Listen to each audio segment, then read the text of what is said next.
الله الرحمن الرحيم الحمد لله رب العالمين وبه نستعين اللهم صل على سيدنا محمد النبي الأمي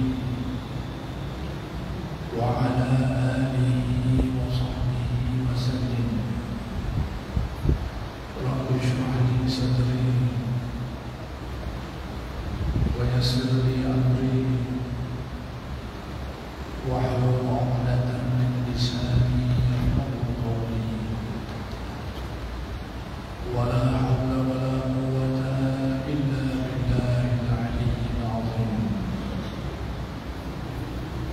إلهي أنت مقصودي ورضاك مطلوبي أعطني محبتك ومعرفتك. السلام عليكم ورحمة الله وبركاته. الحمد لله والشكر لله. Pertama sekali kita bersyukur kehadrat Allah Subhanahu wa taala yang telah mencipta kita, memanjangkan umur kita dan mengurniakan kepada kita nikmat-nikmatnya yang sangat banyak zahir dan batin.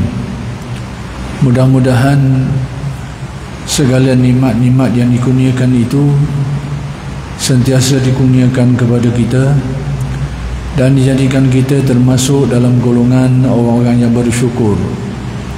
Mudah-mudahan dengan berkat syukur Allah Subhanahu wa taala menambahkan lagi nikmat kurniaannya kepada kita semua. Dan insyaAllah pada malam ini akan diteruskan lagi pengajian kitab Futuh Al-Ghaib karya Syekh Abdul Qadir Al-Jilani Qaddasallahu sirrahu.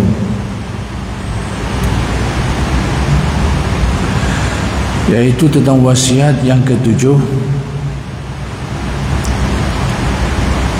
membebaskan diri dari cengkeraman hawa nafsu, yakni melepaskan diri daripada pengaruh dorongan hawa nafsu yang buruk. Kata Syekh Abdul Qadir,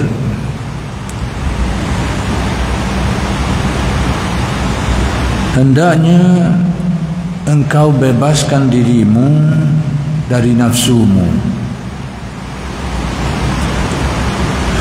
Jauhilah nafsumu itu dan pasrahkanlah segala sesuatunya hanya kepada Allah.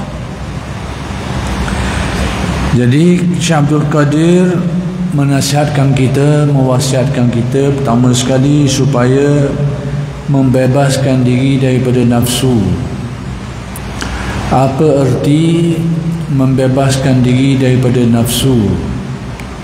Sebagai seorang manusia, nafsu itu sesuatu yang menjadi sebahagian daripada dirinya, tak boleh nak dipisahkan. Allah Subhanahu wa taala menciptakan manusia ini dan menciptakan nafsunya sekali. Jadi nafsu dengan erti keinginan dan kemahuan yang buruk. Perkataan nafs dalam bahasa Arab, kalau kita tengok asal perkataan an-nafs itu ataupun nafsu bahasa kita, kadang-kadang digunakan dengan makna diri manusia itu sendiri, roh manusia, diri manusia. Tetapi ada kalanya dan banyak kalilah, kebanyakannya digunakan nafsu itu dengan makna kemahuan-kemahuan diri yang buruk. Kemahuan-kemahuan, kehendak-kehendak diri yang buruk, itulah yang dinamakan nafsu. Jadi kalau kita baca kitab-kitab tasawuf terutamanya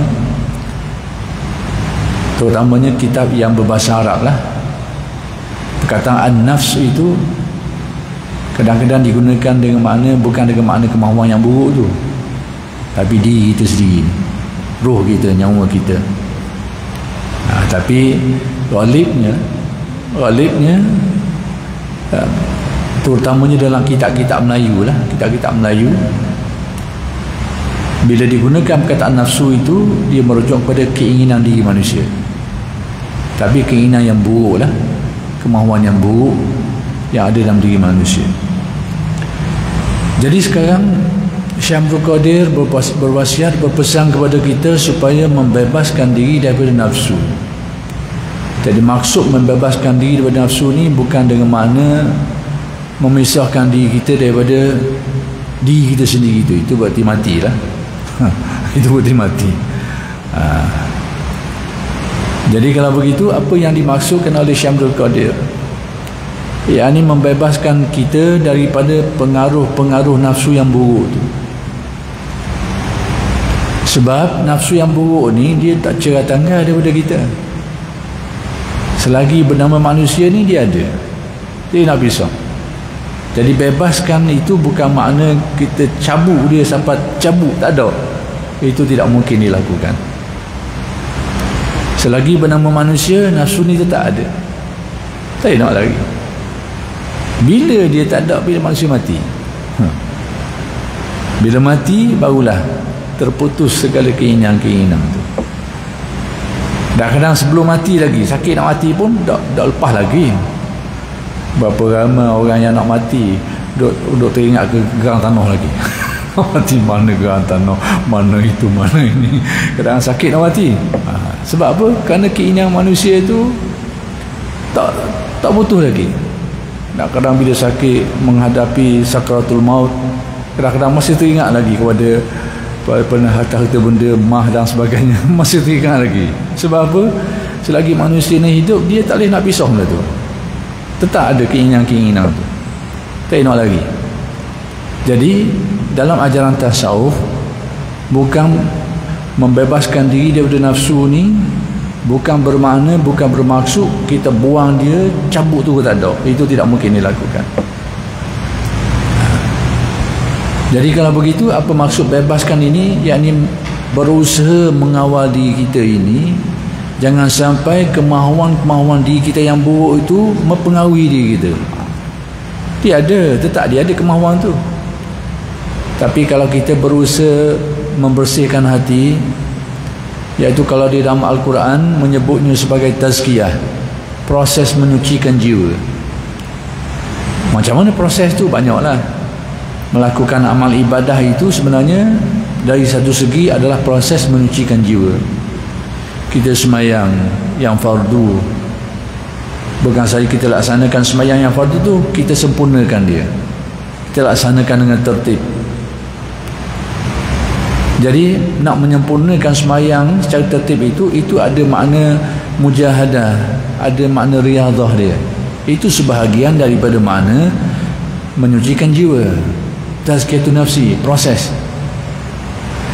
Kalau kecuali kita semayang tu, orang panggil semayang lepas batuk tangga. Tu kalau lepas je selesai. Hal tu mungkin tak nampak unsur tu lah. Tapi kalau kita semayang, bukan saja kita laksanakan kewajipan, tapi kita berusaha menyempurnakan dia. Tertib. Masa kita rokok, kita baca bacaan, padahal tak mau baca benda pun apa. Rokok senyap gitu je, sujud senyap gitu je, bukan wajib, tapi kita baca juga, baca. Bahkan kalau kita ada masa yang panjang, kita baca lebih 2-3 kali. Masa sujud pun macam tu juga. Doa iftitah bukan wajib, tapi kita baca juga. Kita kenapa? Sebab kita nak menyempurnakan semayang kita. Dan proses ini tidak mudah, tidak mudah. Kita melamakan rokok sikit, memanjangkan sujud sikit, itu bukan perkara yang mudah. Kita laksanakan benda-benda yang bukan menjadi kewajipan. Demikian juga kita berusaha untuk mengkhusyukkan hati, berusaha untuk tidak lalai. Kadang-kadang diterik, tapi kita lawang dia balik semula, ingatkan diri balik. Kadang-kadang dia hanyut, dia terik keingatan tu, terik keingatan ni, lawang dia, terik semula supaya balik kita kepada semayang kita. Itu bukan proses yang mudah, tapi kita berusaha lakukan itu. Kita berusaha lakukan, kita buat benda-benda itu sebenarnya itu usaha menyempurnakan solat. Jadi dalam usaha menyempurnakan solat kita tu, dia ada makna riadah, melatih. Dia ada makna mujahadah, lawang. Sebab kehendak kita nak buat benda semudah mungkin. Nak mengkhusyukkan hati bukan benda mudah. Pekat-pekat awal ni memang payah. Kecuali orang yang sudah dianugerahkan Allah suatu keadaan khusyuk tu menjadi suatu pakaian bagi dia, baru jadi mudah. Sebelum itu, sebelum khusyuk tu jadi suatu sifat, dia susah. Kita kena lawang untuk buang ingatan-ingatan tu. Berlawang kita kadang-kadang. Kadang-kadang peluh dengan molek nak menghilangkan kelalaian. Jadi nak khabar adanya makna-makna riadah, latihan jiwa. Ada makna-makna mujahadah. Semua ini termasuk di dalam proses tazkiyah, proses penyucian jiwa. Sama juga bila kita semayang ni, bukan saja kita nak menyempurnakannya, kita tambah lagi dengan yang sunat-sunat. Yang fardu tu fardu lah, tambah lagi qabliyah, ba'diyah, tambah lagi solat-solat sunat yang lain, solat sunat seperti duha, kita laksanakan solat sunat al-lail, tahajud, hajat, kita laksanakan lagi. Itu sebahagian daripada makna latihan jiwa kita, proses menyucikan jiwa. Sama juga dengan puasa yang akan kita tempuh tak lama lagi ni. Nak beritahu macam mana cara kita nak membebaskan diri daripada nafsu ni, dan apa ertinya. Bukan erti kita cabut, itu tak akan berlaku. Cabut sekali tak ada nafsu semua. Tapi kita nak tundukkan dia supaya kita tidak terpengaruh dengan dia. Kemauan yang buruknya itu tidak mempengaruhi kita. Itu maksud membebaskan diri daripada nafsu, daripada pengaruh-pengaruh dia itu, sehingga kita dapat menguasai diri kita untuk tidak mematuhi kemauan-kemauan buruknya itu. Jadi proses tazkiyah. Maka bagaimana? Termasuklah solat yang kita laksanakan, yang fardu, yang sunat, puasa yang akan kita laksanakan. Kalau puasa nak lepas kewajipan, taklah berat sangat, lapar tu lapar lah, payah juga. Tapi taklah seberat sangat. Tapi nak menjaga kesempurnaan dia tu, itu mungkin payah sikit. Nak mengawal percakapan daripada percakapan yang buruk, itu mungkin tak payah, tak mudah juga. Nak mengawal pendengaran kita daripada mendengar perkara-perkara, dan ni nak kawal ke mana? Main dia mari depan mata. Nak kawal ke mana? Kalau dulu senang, kita duduk, orang duduk kumpul wakah, pergi duduk wakah dengar orang cakap berkah, temu lagi. Dan ni nak temu lagi ke mana? Main duduk dah kocek. Main dah kocek. Lepas tu duduk, benda tu depan mata kita. Jadi dah jadi trend, sudah biasa. Dan di dalam tu macam-macam cerita ada. Cerita baik pun ada, tak baik pun ada. Masuk dalam telinga belakang, masuk ke mata. Kalau dulu masuk ke dengar, ada masuk ke dengar pun ada juga. Masuk ke mata, cerita juga, berita juga. Jadi kalau kita laksanakan puasa itu sekadar melepaskan kewajipan, taklah payah sangat. Tapi bila kita nak sempurnakan dia, nak jaga perkara-perkara yang membawa kepada kekurangan dia tu, ini benda yang payah. Bila kita buat benda yang payah tu, dia ada makna mujahadah, lawan. Dia ada makna riadah, latih diri kita untuk tidak mengikuti kemauan nafsu yang buruk. Semua itu termasuk di dalam tazkiyah, proses penyucian jiwa. Yang mana proses penyucian jiwa ni, ke mana hala tuju dia, nak pergi ke mana, iaitu supaya pengaruh nafsu yang buruk kita itu tidak berpengaruh ke atas diri kita. Demikian juga ibadah-ibadah yang lain, membaca ayat Al-Quran, membaca Al-Quran. Tidak semudah itu kadang-kadang. Nak baca, nak biasakan diri supaya tiap-tiap hari baca. Kalau bulan Ramadan mungkin rajin sikit lah. Sebab setan dibelenggu dan sebab-sebab lain, jadi gangguan tu kurang sikit, jadi lebih ada kemudahan. Bulan-bulan biasa ni tidak semudah itu. Dan demikianlah amal-amal ibadah yang lain. Semua ibadah-ibadah itu dari satu segi dia ada makna penyucian jiwa, tazkiyatun nafsi. Cuma tinggal lagi benda ni kena belajar. Kalau tak belajar, amalan tu tidak menyumbang kepada proses penyucian jiwa. Tapi kalau kita belajar ilmu tasawuf, bahawa ibadah yang kita buat tu bukan saja ibadah yang merupakan kewajipan yang perlu kita laksanakan, tapi dia ada mana proses menyuci jiwa. Jadi bila amalan ini dibuat dengan kesungguhan, dengan istiqamah, dia ada kesan di terhadap jiwa manusia, terhadap diri manusia, iaitu dapat mengawal, menjadi ada satu kekuatan pada diri kita untuk kawal daripada pengaruh-pengaruh nafsu-nafsu yang buruk ni. Jadi itu maksud Syekh Abdul Qadir, bahawa bebaskan dirimu daripada nafsumu itu, iaitu usahakan supaya dirimu itu dapat dipelihara daripada pengaruh keinginan-keinginan diri kita sendiri yang buruk-buruk tu. Dan macam mana nak lakukan ini? Amalan-amalan tadilah yang dilaksanakan dengan baik. Dan kemudian katanya, jauhilah nafsumu itu. Jauhi dengan tinggalkan, jangan diikuti kemahuan-kemahuan nafsu yang buruk. Ini pun payah. Bila kemahuan dia itu terlalu tebal melekat dalam diri kita payah nak kikir dia. Kemahuan itu tebal dah lalu.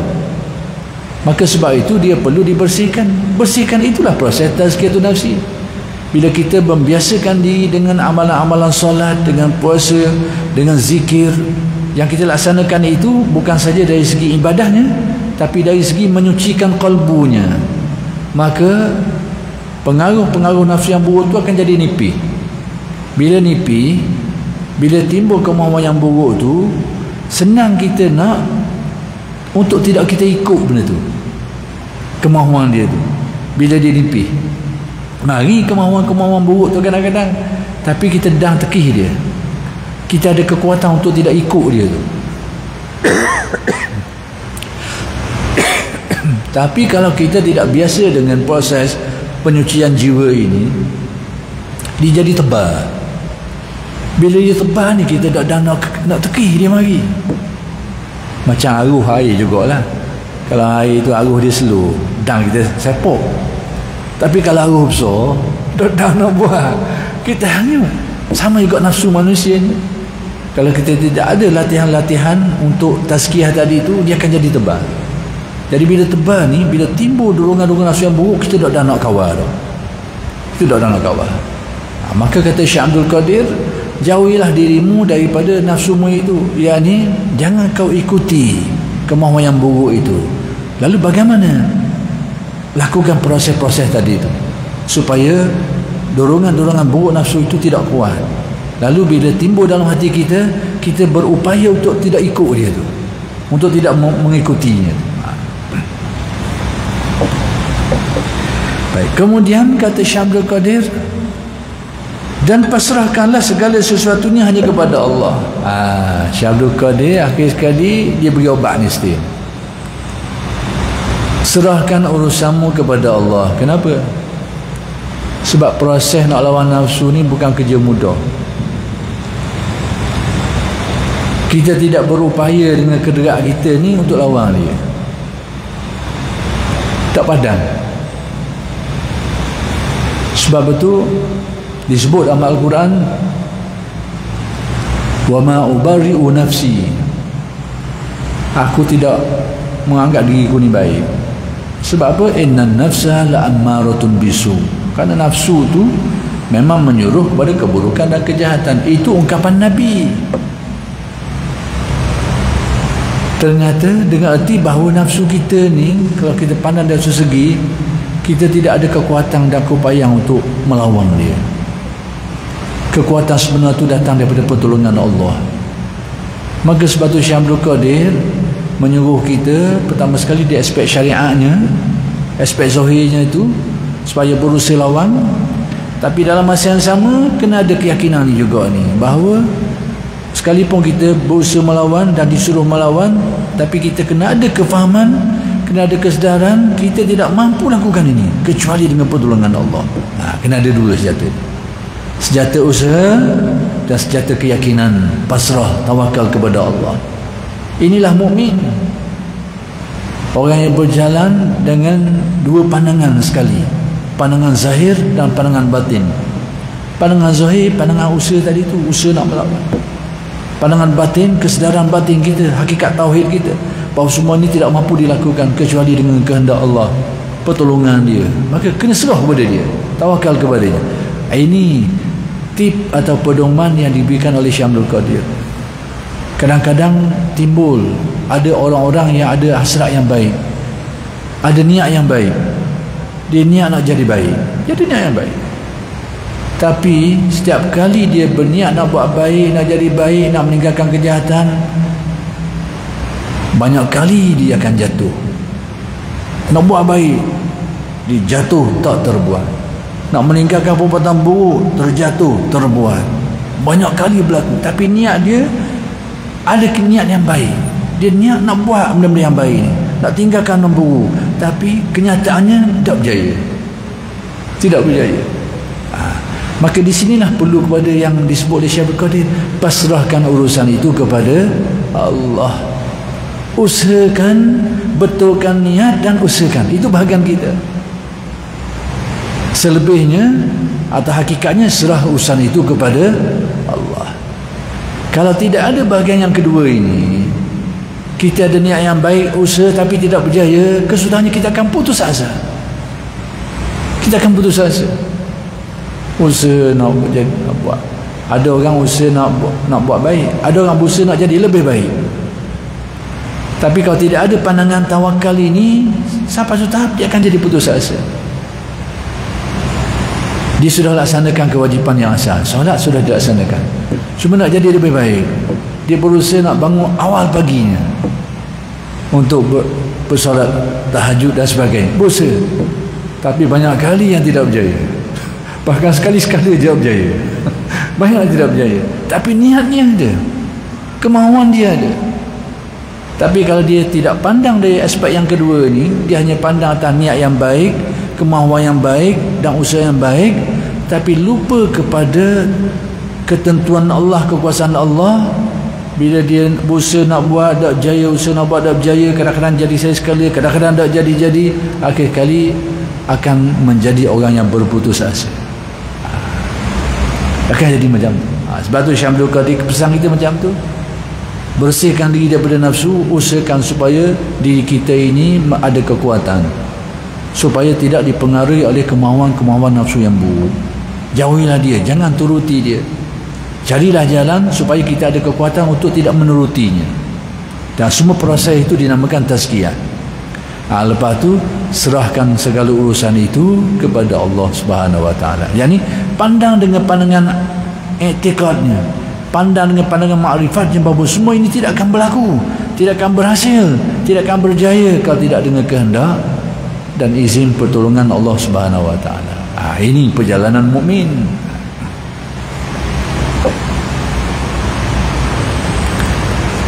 Dan sekiranya orang yang berusaha nak menjadi baik, usaha nak buat baik, usaha nak meninggalkan keburukan, kalau dia tidak tanpa tawakal ini, kalau dia tidak berjaya, dia akan putus asa. Tapi bagaimana kalau dia berjaya? Tak berjaya tadi, akhirnya jadi lemah semangat gitu ya. Tapi kalau dia berjaya, dia nak ubah jadi lebih baik dan dia berjaya jadi baik. Dia nak berusaha nak meningkatkan kebaikan dan dia berhasil. Kewajipan-kewajipan dilaksanakan dengan baik, solat-solat fardu. Lepas tu dia nak tingkatkan lagi solat-solat sunat, dia buat qabliyah ba'diyah, dilaksanakan. Tingkatkan lagi solat-solat malam, dia buat, dia boleh berhasil. Tapi kalau tidak ada tawakal yang ketiga ini, dia akan jadi orang yang sombong. Dia akan jadi orang yang sombong, orang yang bangga diri, lalu meremehkan orang, pandang rendah orang. Dia akan dihinggapi oleh penyakit itu pula. Jadi kalau tidak ada tawakal ini, dia akan terbabah lagi dua. Terbabah jadi putus asa, itu juga suatu kecelakaan. Atau terbabah jadi orang yang bangga diri, orang yang takabur, ini lebih celaka lagi. Lebih celaka lagi.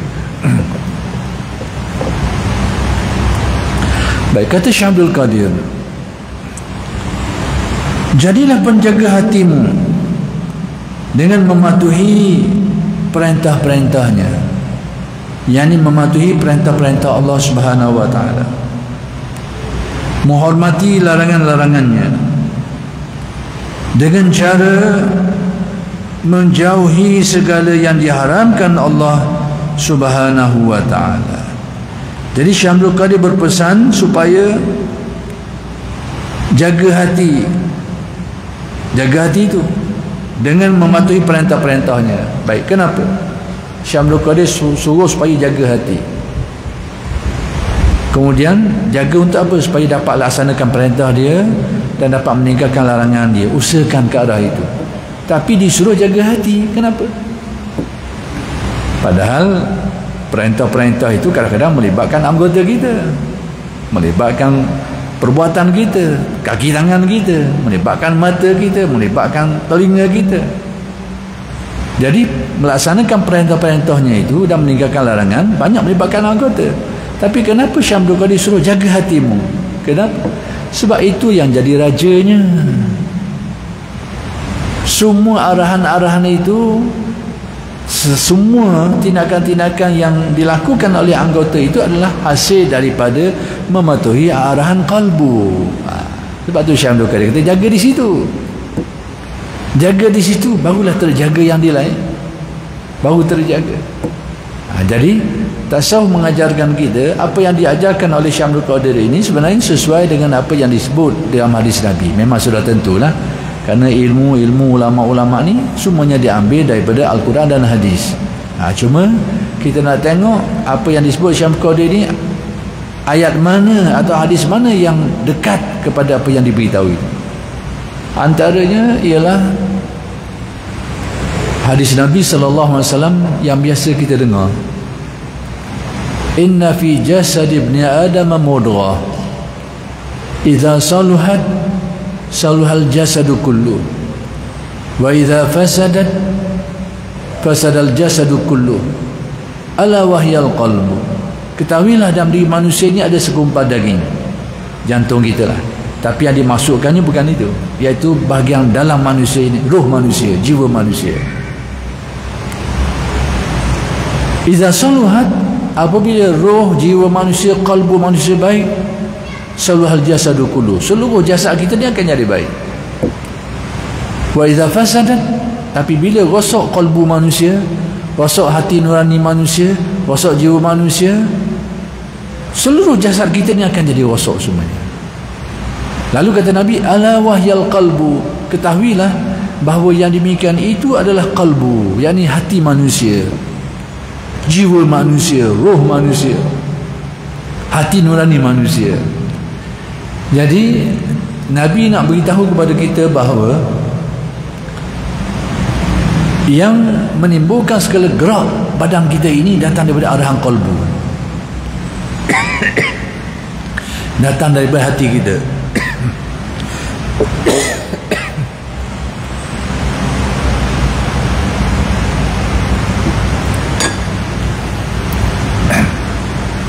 Dia mari daripada gerak qalbu, gerak hati. Jadi kalau kita membiarkan kalbu kita ini dimasuki oleh khawatir-khawatir nafsu, dia akan merosakkan kalbu.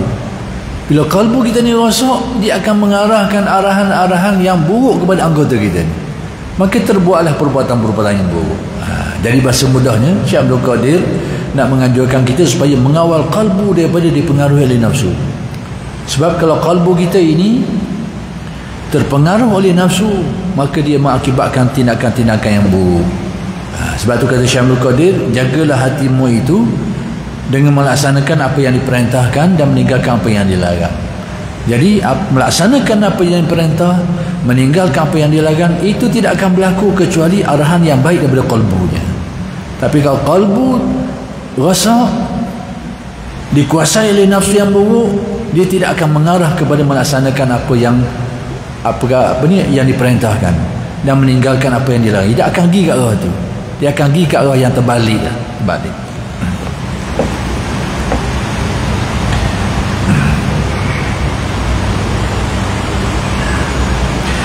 Baik, kata Syekh Abdul Qadir, jangan sekali-kali engkau biarkan nafsumu masuk ke dalam pintu hatimu setelah kau membuangnya. Jangan biarkan nafsu-nafsu yang buruk itu masuk ke dalam kalbu kita setelah kita membuangnya. Masuk kita kawal sama, kawal, jaga supaya jangan sampai dia masuk dan menetap di dalam. Baik, macam mana benda ni? Dia nak kalbu kita ni, kalau kita huraikan dia banyak tapisan dia. bermula dengan akal. Berakal menimbulkan kemahuan, keinginan dan sebagainya. Dia mari kot tu. Dia mari dalam bentuk khawatir, lintasan-lintasan. Jadi dia bermula dengan lintasan di akal kita. Lintasannya di akal itu dinamakan hawajis. Dia terlintas, tapi hawajis ni dia menerawang sikit.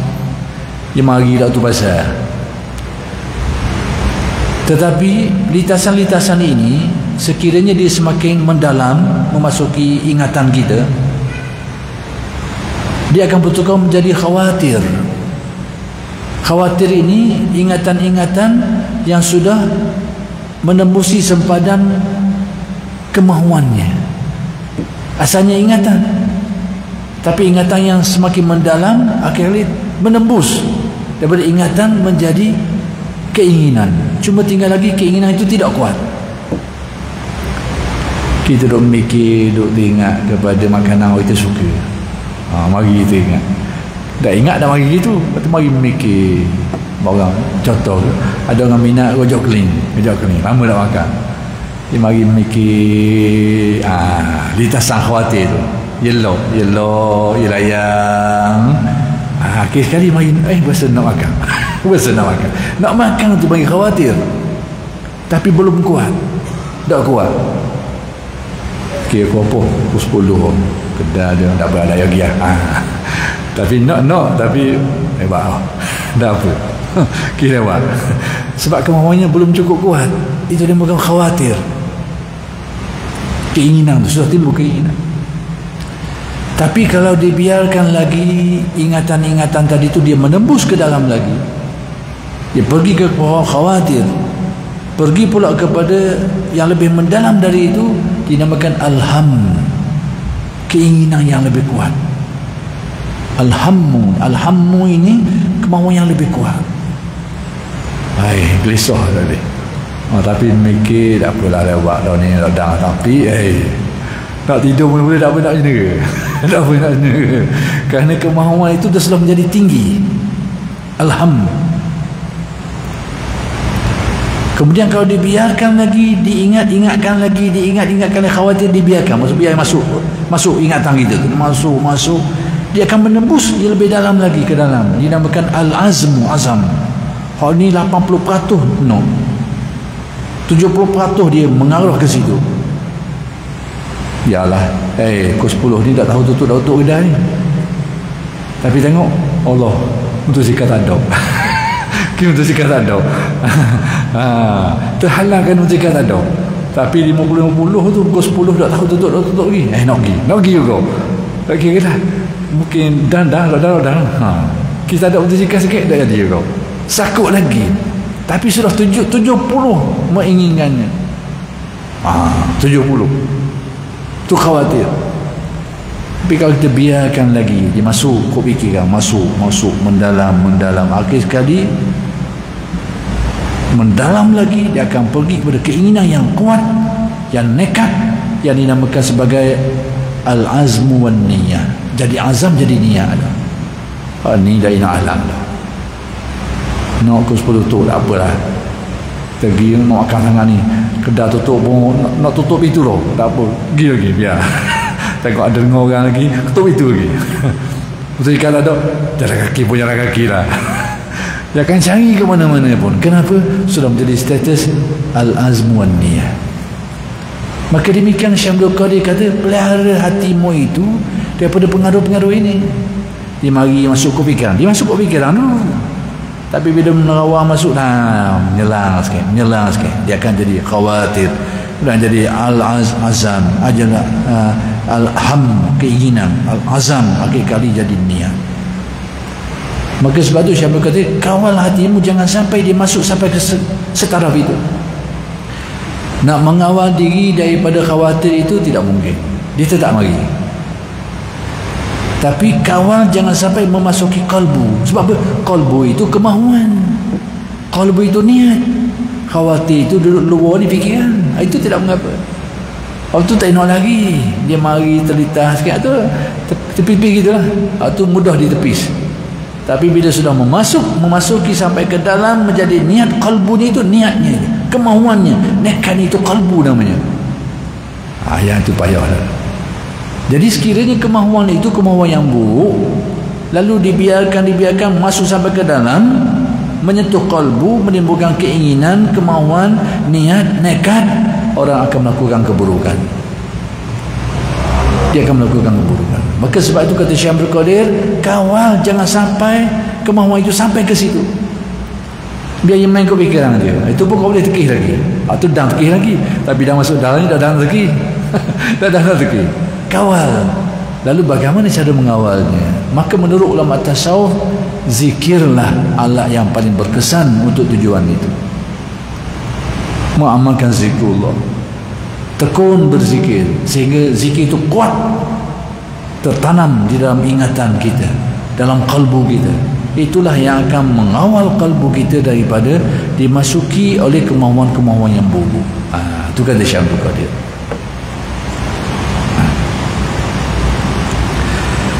Untuk mengusir nafsu yang merosak ini, nak usir dia kemahuan-kemahuan yang buruk tadi tu yang masuk ke dalam diri manusia ni, engkau harus memiliki pertahanan, kata Syekh Abdul Qadir. Seseorang tu mesti ada benteng pertahanannya, dan jangan mematuhinya dalam segala keadaan. Ada dua perkara, kata Syekh Abdul Qadir. Macam mana cara supaya kemahuan-kemahuan nafsu yang buruk itu tidak masuk sampai ke dalam kalbu kita, lalu menarik keinginan kita dan kemahuan kita. Pertama sekali ada pertahanannya. Yang kedua ada usaha untuk tidak mengikutinya. Dua perkara. Jadi khawatir lintasan-lintasan yang masuk dalam diri manusia ini, pertama sekali kita kena ada benteng, jangan dia masuk. Benteng itulah zikir. Zikir yang hidup di dalam hati, itulah yang menjadi benteng daripada pengaruh-pengaruh khawatir buruk daripada bertapak ke dalam kalbu. Tidak dah masuk dalam, dan kita pun dah. Yang kedua, jangan dituruti, tekih dia, tekih. Dengan arti biarlah kalbu kita ini dilatih supaya biasa ingat kepada Allah. Itu pertahanannya. Yang kedua, khawatir-khawatir yang cuba nak masuk tu jangan diikuti dengan arti, kata bahasa kita, tekih dia, tekih. Kalau dah masuk dalam, awak tekih ni ia dah pecah, dah pecah. Kemahuan-kemahuan tadi tu sebelum sampai ke tahap keinginan niat, kalau kita tekih hawa, cuba lupakan dia, cuba hindarkan dia, walidnya berhasil, boleh kita buat. Tapi kalau dah masuk pada dalam, dia payah sekali nak cabut. Dia payah. Jadi sebab tu Syekh Abdul Qadir beri dua pedoman kepada kita. Pertama sekali, pertahanan benteng kalbu itu isikan dia dengan ingatan kepada Allah. Amalkan zikrullah, biasakan diri dengan berzikir supaya hati kita ini terkawal, terbenteng dengan zikirnya.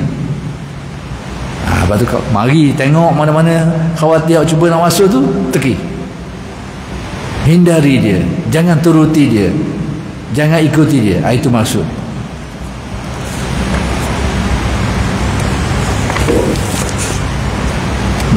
Kemudian kata Syekh Abdul Qadir, mengizinkan nafsu yang buruk, yang merosak masuk ke dalam hati, berarti engkau merelakan dirimu dalam mengabdi kepadanya. Kalau kita biarkan, kalau kita lock kemahuan-kemahuan nafsu yang buruk ni masuk ke dalam kalbu kita, lalu menimbulkan keinginan-keinginan yang buruk ni, seumpamanya katanya macam kita membiarkan itu, macam kita merelakan diri kita ni jadi hamba kepada nafsu kita. Seumpama begitu kata.